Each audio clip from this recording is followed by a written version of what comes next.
mga araw na akala ko hindi ko kakayanin, mga gabing halos mawalan ako ng pag-asa.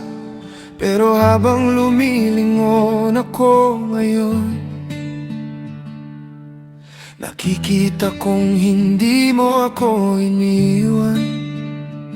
May mga tahimik na himala na muntik ko nang makalimutan, mga pagkakataong binuhat mo ako. Kahit hindi ko napapansin, no.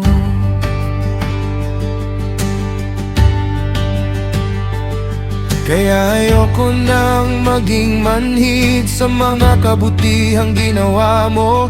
Gusto kong alalahanin ang bawat rescue, bawat answered prayer, bawat pagbangon. Dahil kapag naalala ko ang faithfulness mo, mas lumalakas ang loob ko sa future. Ang dating takot at pagdududa napapalitan ng trust at peace. Kapag naalala ko ang kabutihan mo, mas nagiging matatag ang puso ko. Diyos ko, hindi ko kakalimutan ang mga himala sa bawat ilog na tinawid mo kasama ko, sa bawat sugat at luha na pinagdaanan ko. Nandiyan ka pa rin. Hindi ko kakalimutan ang mga himala, hindi ko kakalimutan ang grace mo. Sa bawat season na iniligtas mo ako, ikaw pa rin ang dahilan ng hope ko. At balang araw kapag may nagtanong kung paano ako nakabangon muli, hindi ko sasabihing lakas ko lang, kundi faithfulness mo sa buhay ko. Dahil may mga taong nangangailangan ding marinig na may pag-asa pa rin. At minsan isang testimony lang may kayang magligtas ng puso. Kapag story mo ang dala ko,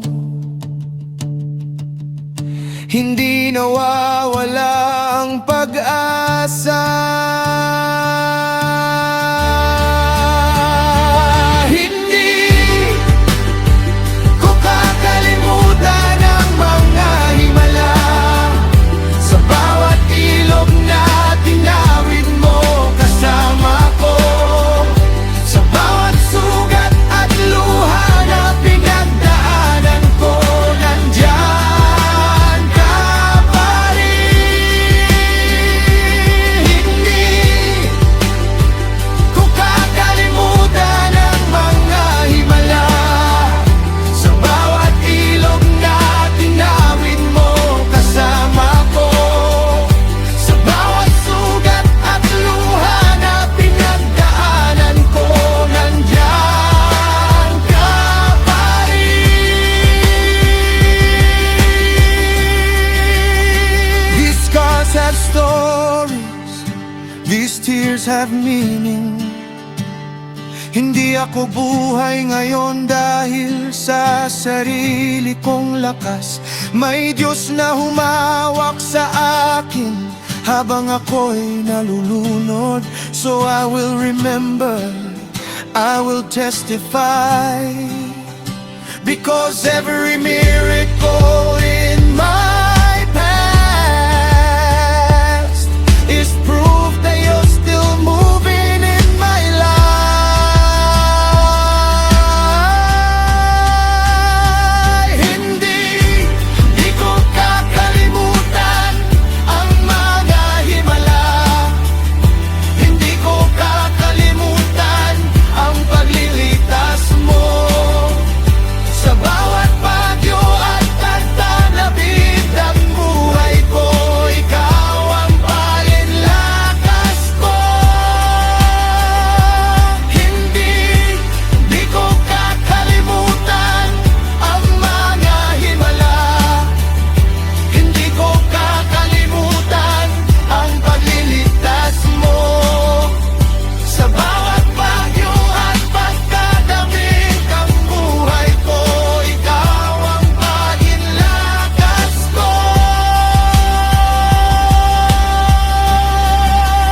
naalalang faithfulness,